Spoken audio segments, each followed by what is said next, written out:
Chapter 2, Section 5. Let's make sure that the microphones are on. Made one the other day, the mics weren't on. Okay, they are on. This is a chapter that we're going to get some more problems that are going to be similar to story problems, but they're going to be predominantly using formulas or key facts from your geometry days. So the objectives are solve a formula for one variable. Sometimes these are called literal equations, but typically formula problems are differentiated just a little bit because they fit a specific formula for something perhaps in mathematics or science. Given values of other variables, use a formula for an applied problem. There's your story problem. Solve problems involving vertical angles and straight angles. We'll define those, but you had those back in your geometry days, I hope that you remember that. And solve a formula for a specified variable. And this might be the one that you should be most familiar with because you do this as far back as your Algebra 1 days. So this section is going to continue doing story problems that involve certain formulas and of course how to solve for a specific variable in a formula. And what's a formula? Well, the definition is an equation in which variables are used to describe a relationship among several quantities. Now we already know a bunch of formulas. The one that I remember, probably first formula that I remember from geometry, was all the way back in 4th grade. Perimeter is equal to 2 times the length plus 2 times the width. And we had fits with that, trying to figure out what those letters stood for. But this is the length, this is the width, and this, of course, is the perimeter for a rectangle. Here's a formula for the area of a circle. A equals pi r squared, where a is the area and r is the radius of the circle. One of my favorites, distance equals rate times time, d equals rt. And of course, money, interest is equal to principal times rate times time. This is for simple interest. And one that you may remember from science, that degrees in Fahrenheit is equal to 9/5 times the degrees in Celsius plus 32 degrees. So as listed here, there are a bunch of formulas that are in the Moodle page for the class, so you can find those or you just Google them if you need them. So let's start off with my favorite for finding the perimeter of a rectangle. And it says here, consider the formula for the perimeter of a rectangle, P equals 2L plus 2W, twice the length plus twice the width. If the perimeter of a certain rectangle is 78 centimeters, so this is the perimeter, so this is P, right? And the length of the rectangle is 27 centimeters, so that's the length, that's L. Find the value for the remaining variable. Well, the remaining variable is going to be W. We're going to be trying to find the width. So I'm going to write perimeter equals 2L plus 2W, and then I'm going to plug 78 in for P, and I'm going to plug 27 in for L. Now notice it's 2L, so it's 2 times 27 plus 2W. On the right side, my variable W, I am going to multiply here to simplify this expression. I have 54 plus 2W, and now it looks a lot like the equations from earlier sections in this chapter. I'm going to isolate the variable W by undoing the stuff around it. I'm going to undo the addition or subtraction. I have a positive 54 being added to 2W, so I'm going to subtract 54 from both sides. And hopefully you're becoming accustomed to seeing it written out in one line kind of horizontally here. So I'm going to subtract 54 from both sides. Well, 78 minus 54 is 24. And of course, positive 54 minus 54 is 0, so that just leaves 2W. To get rid of the 2 that's times the W, I'm going to divide both sides by 2. So I divide the left side by 2, I divide the right side by 2, and I get 12 is equal to W. So W, it says find the value for the remaining variable, so I'm going to write that the width of the rectangle is 12. 12 feet, 12 miles, 12 degrees, 12 centimeters. Don't forget your units. Don't just slap a cm next to this and circle this. Write it out in a short sentence on these problems. Okay? So this is, although it's determined as like a formula problem, we're just plugging in. I went ahead and kind of solved it a little bit more like a story problem, and then I wrote out the answer as in a short sentence here at the very end. All right, next thing up. Another rectangle problem here. Says Keith's garden is in the shape of a rectangle. The length is 10 feet less than twice the width, and the perimeter is 160 feet. find the dimensions of the rectangle. This is more of the classic story problem. And I left some of my solution here from when I worked this out to set up your notes, in that I wanted to kind of talk about the strategy. Now, first things first, since it's a rectangle, I like to draw out the rectangle, and I like to label the things that I know. And so I'm going to use the formula, perimeter equals twice the length plus twice the width. I went ahead and labeled the width and the length. Now, I picked W for the width, and I wrote the length in terms of W, because right back here it says that the length is 10 feet less than twice the width. They're comparing the length to the width. The one being compared to is usually your best bet for your variable. And of course, this is 10 less than, means I'm subtracting 10, not 10 minus, but minus 10. I'm subtracting 10 from twice the width. Twice the width would be 2 times W, because W is the width, and 10 less than that, minus 10 on the end. So here's my width, W, here's my length, 2W minus 10. Only one variable. So again, when you're doing a story problem, I want you to show all your work. I want you to read the problem carefully. That 5-step method I talked about in the previous section. I want you to state what the variable represents, and here's the trick.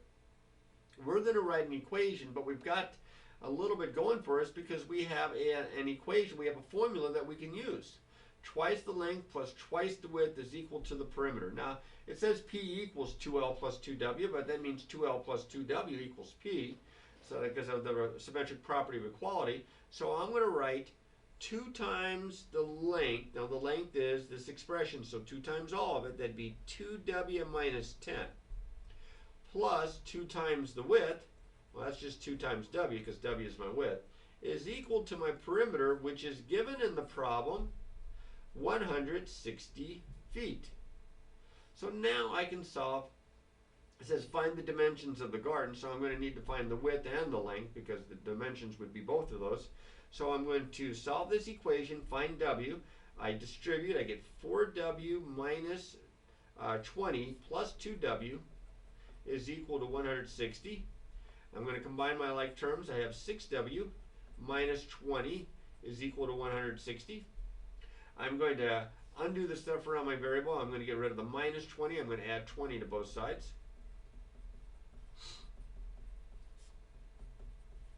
And I get 6W is equal to 180. And then I'm going to divide both sides by 6 here. And I like to write it as a separate step. I know some of you just like to attach it. And I get W is equal to 30.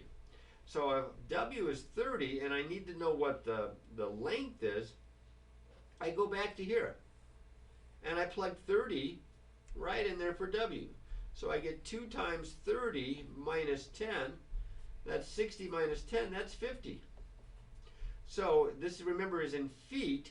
So I have the width is 30 feet, I have the length is 50 feet. Now it says find the dimensions of the garden. So last thing I'm going to write out here is a sentence that answers my question. The dimensions of the garden are, I usually like to go length by width. You can go width by length, but I'm going to write are 50 feet by 30 feet. And that would be a good way to state the dimensions there. All right. So 5-step method again. Read the problem carefully. Go back here. Read it a couple times if you need to. Underline key themes to help you out.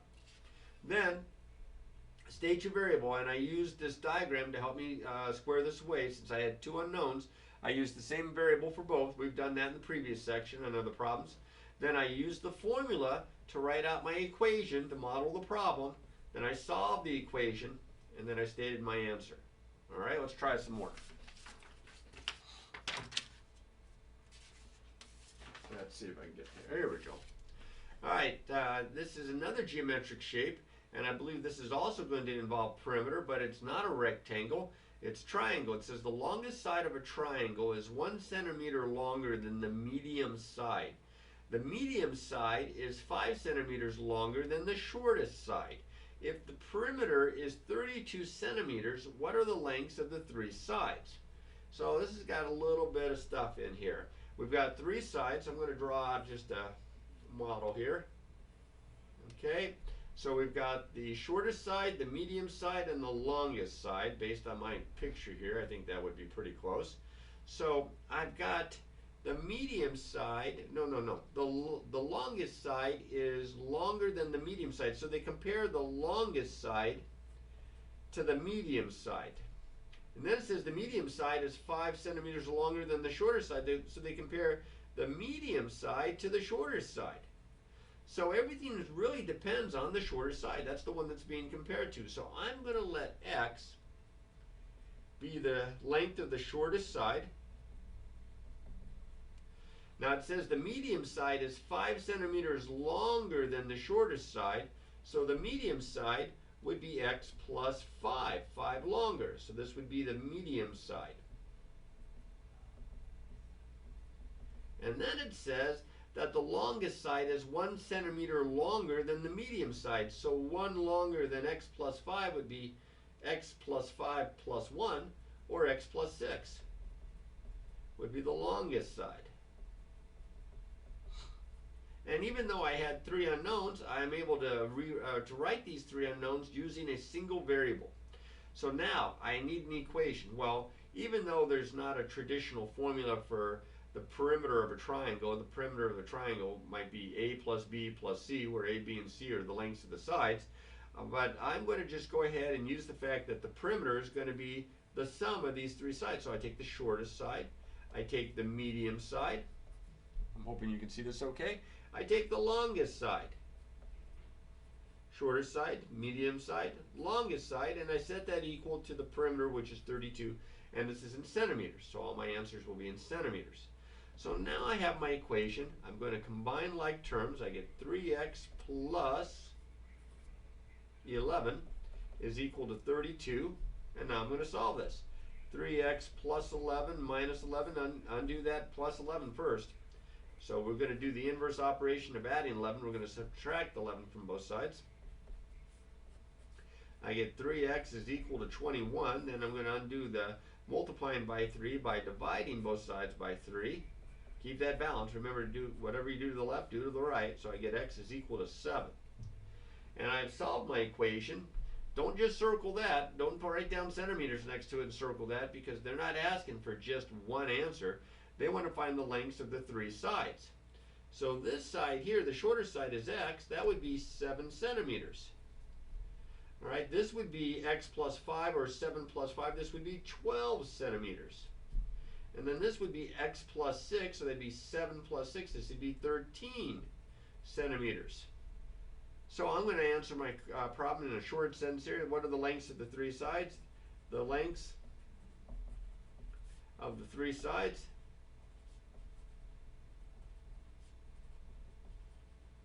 of the triangle are 7 centimeters, 12 centimeters, and 13 centimeters. And I have my answer. Now, the perimeter of a rectangle is pretty straightforward. You just add up the 3 sides. But you do need to remember that the area of a triangle, I think I said triangle back here, maybe I said rectangle. You add up the 3 sides for a triangle for the perimeter, is 1/2 times the length of the base of the triangle times the length of the height of the triangle. Now you may remember it as A equals base times height divided by 2, or as A equals 1/2 base times height. Either one will work, because you're also going to have the possibility of doing problems that involve the formula for finding the area. Speaking of which, just happen to have one right here. The area of a triangle is 77 square centimeters. The base is 14 centimeters. Find the length, or find the height of the triangle. Well, remember, I just said that the height of a triangle is 1/2 times base times height. So I know the area, I know the base, I don't know the height. So I'm going to let h represent the height of the triangle. So if I was to draw, here, let me bring this down just a little bit. If I was to draw a diagram here, it's not a very good start there. Let's say this is the base down here, and this is the height here. It's from the vertex opposite the base, perpendicular down to the base. This is your height. So I have the height as my variable here. And my base, in this case, is 14 centimeters. So I'm going to go to the formula. I'm going to write area, which is 77, is equal to 1/2 times the base, which is 14, times the height, which we don't know, which we call it h. So I can simplify a little bit. Half of 14, when you multiply by a half, it's like dividing by 2. That's 7. And now it's easy pleasy. I'm going to divide both sides by 7.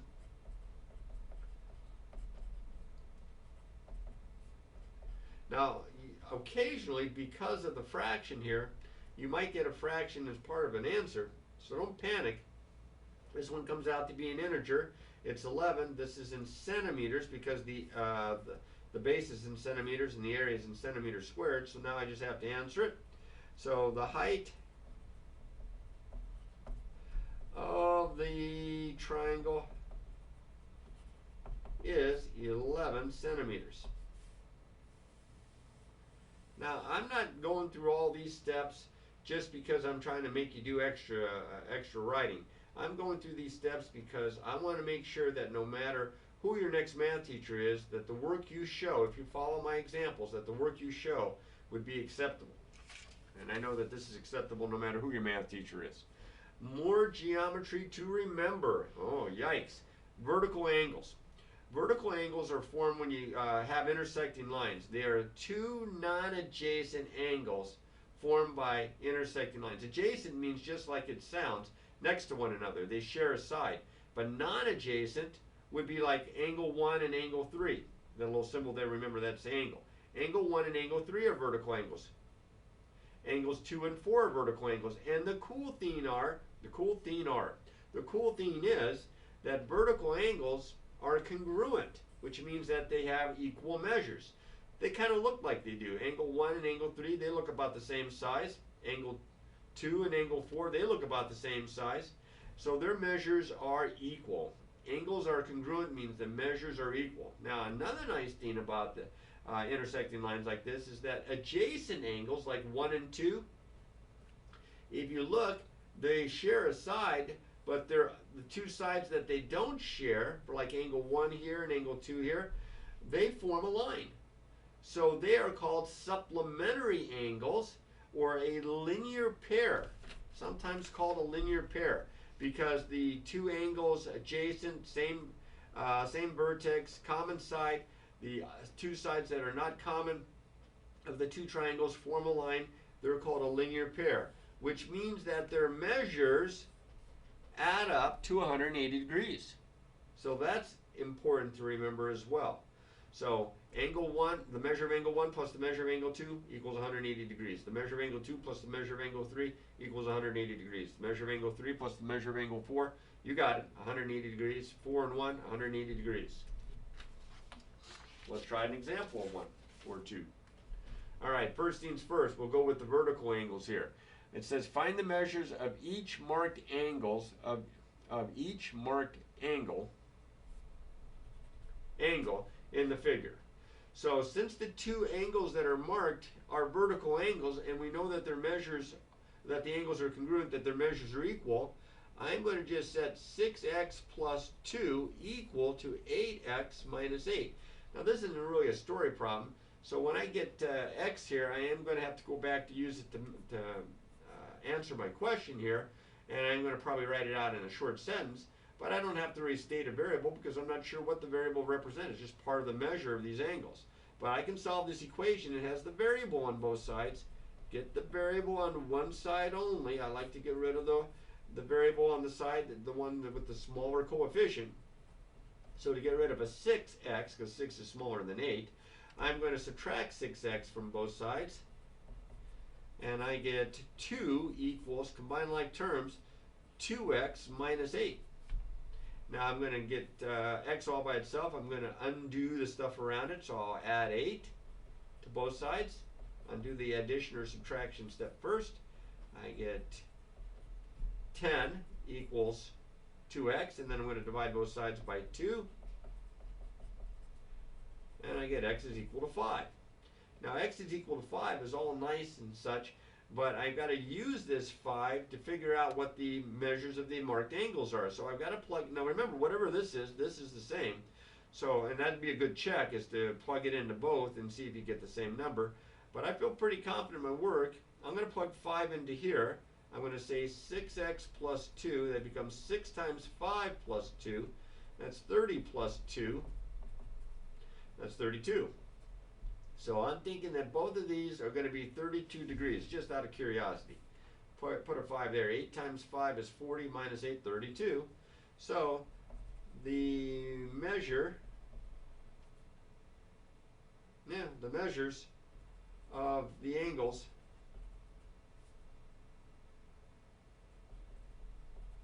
find the measures of each. Yeah, maybe I should leave the S on there and mark out the each there. All right, of the marked angles. The measure of the angles are 32 degrees. Don't forget your degree symbol there. All right, another one involving angles, this time a linear pair. You have two angles that are adjacent and they're non-common side. They form a line. So let's see if I can read this. I think that says 6x plus 29, and we're going to try to figure out the measures of these angles. And then this is x plus 11. Well, because they form a line, a straight angle, their sum is 180. They're supplementary. So let's see, 7x plus 40 equals 180. I'm going to subtract 40 from both sides, and this is going to fall apart, I think, here. I get 7x is equal to 140. I'm going to divide both sides by 7 to get the variable all by itself, and I get x is equal to, looks like 20. Now, if x is 20, I need to go back here and plug 20 in here. I kind of marked it up a little bit. Let me raise this up here. So this, I'm going to plug 20 in here, and I'm going to plug 20 in here. This would be 6 times 20 plus 29. So that's 120, that's 149. And then this one over here, that'd be 20 plus 11, that'd be 31 degrees. Yeah, they add up to 180. So the measures of the two angles are 149 degrees and 31 degrees. All right. Lots of geometry coming into play here. Now, a formula that used to always be on the math proficiency test back years ago when there was a math proficiency test was the distance equals rate times time formula. It says we're going to consider some formulae. Notice here I got fancy. The AE is another way of saying formulas. It's a plural. It's just one version of the plural for formula. So I'm going to give you the formula distance equals rate times time. Okay, and I want to solve for t. Now, this is a little different. I've got these examples already, written down and worked out for you. I'm just going to kind of walk through the steps here with you. But because I want to get the t isolated, I've got to get rid of the r that's times the t. So even though it's not a number like 5 or something, I am going to go about this the same way as if it was a 5. Whatever is times the t, I'm going to divide both sides by it. Notice here that I divide both sides by r. The d is divided by r, the r times t is divided by r, and then that way the r's cancel. And you can see you get the t all by itself, d over r, and I write it out nice and neat here with the t, the isolated variable on the left side there.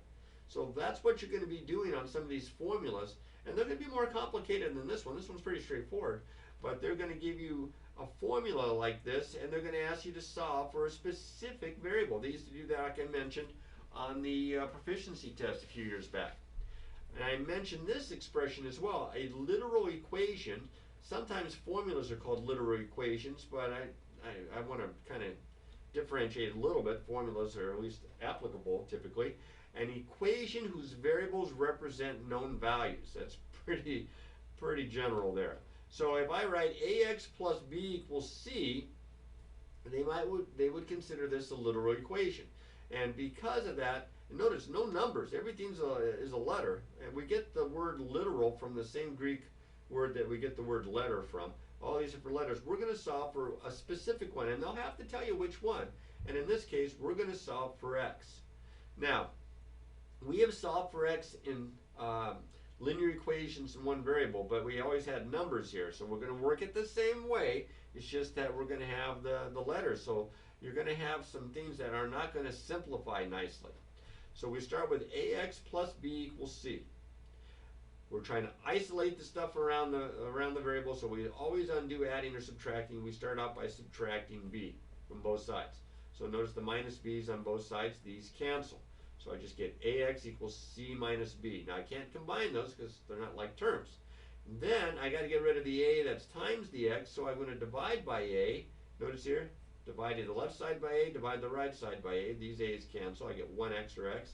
And I get c minus b all over a. That's my answer. That's just how it's going to look. It's not going to simplify and clean up as nicely as a lot of the other problems have. Show you one right here.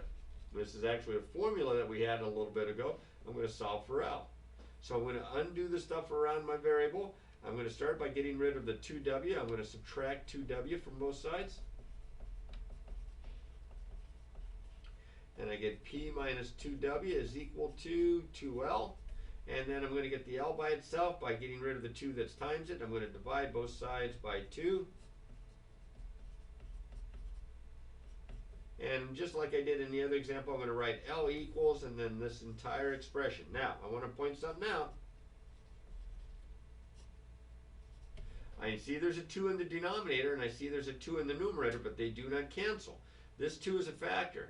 This 2 is part of a term. Terms are added and subtracted. You can't cancel factors with parts of terms or with terms. Only factors with factors. So that's as far as it goes. All right? Let's finish with a flurry here. Interest equals principal times rate times time. Let's solve for r. Well, that means the p that's times the r and the t that's times the r both have to go. And since they're multiplied times r, I'm going to divide both by sides by p and by t, the product of those two. So the t's cancel, the p's cancel. Notice how I get r all by itself. I'll write r equals, and then on this side, I all over p times t. I wish they were all that simple. Solve x equals u plus vt for z. This is very similar to the one we did before this. To get the z by itself, I undo the u that's being combined. So I'm going to subtract u from both sides. And these are going to cancel, and I get x minus u is equal to zt. I'm going to divide both sides by, I'm solving for z, I'm going to divide both sides by t. Oh, look at me. I say I don't want you to combine, and then I just do that. I guess because I got intimidated. I'm almost out of room here. X minus u divided by t, zt divided by t. T's cancel. I'll bring it over here. Z is equal to x minus u all over t. And there's my answer. Doesn't simplify. Now this next one is the formula for finding the area of a trapezoid, which you may or may not remember. Trapezoid is a quadrilateral that has exactly one pair of opposite sides parallel. Well, in this case, to find the area, it's 1/2 times the height times the sum of the two bases. The bases being the two sides that are parallel and the height being the perpendicular distance between those two. But I'm not actually finding an exact area here. What I'm doing is I'm going to solve this for b sub 2. Now don't let the subscripts mess with you. They're just to differentiate a little bit between this base and this base. There's first base, this is second base. No, it's not baseball. But what happens here is the bases might not, for a trapezoid, are not going to be the same length. So we just, it might be the top that's bigger, the bottom that's bigger. It doesn't matter. That's why we use little subscripts to kind of differentiate. But notice the fraction. And I've left it here as part of this. When I am solving this, I really want to avoid that fraction. So just like with some equations that we did back in section 3, I'm going to multiply both sides by the least common denominator, which is 2. 2 times the left side and 2 times the right side. Notice here, 2 times all this. And the 2 times 1/2 is 1, or 1/8. Now, at this point, I could solve this a couple different ways. Okay? one way that I could solve it is first to distribute by h, and another way I could solve it is to first divide by h. And you're going to get two different looking answers that are going to actually be equivalent. So over here and over here, I'll do it both ways. So here I'm going to distribute through by h, and I get 2a is equal to hb sub 1 plus hb sub 2. And I'm solving for b sub 2, so I'm going to subtract hb sub 1 from both sides.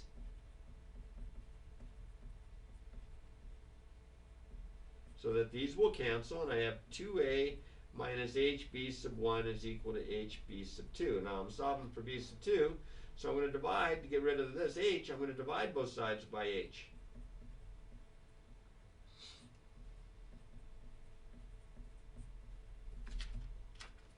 And I get b sub 2 is equal to, it's a little sloppy, 2 times a minus h, well, that's supposed to be an h, let's see if I can write it, hb sub 1 all over h. And just like with the problem that I was talking about before with when we were doing the perimeter of a rectangle and solving for L, you can't cancel these h's, even though that's a factor, that's part of this term. Can't cancel that as far as it goes, right there. Now, if I had not distributed, and if, let's say, I divide both sides, first step, I divide both sides by h.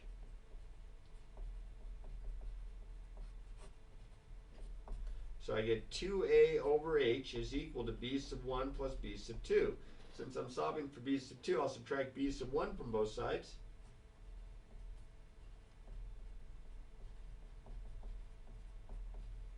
And I get these to cancel out here, and I get my b sub 2 all by itself is equal to 2a over h minus b sub 1. And this is a legitimate answer. Now you look at these two and you say, they don't look the same. Well, if I put b sub 1 over 1 and I multiply top and bottom by h and combined, need a common denominator, I'm going to get that guy. So they are equivalent. Okay. Now, this is got a lot of stuff to it, but I think it's straightforward enough that if you just make sure you try the different problems enough to just feel comfortable with it again, you're not going to have too much trouble, if any, with the actual assignment. So remember to practice, practice, and practice.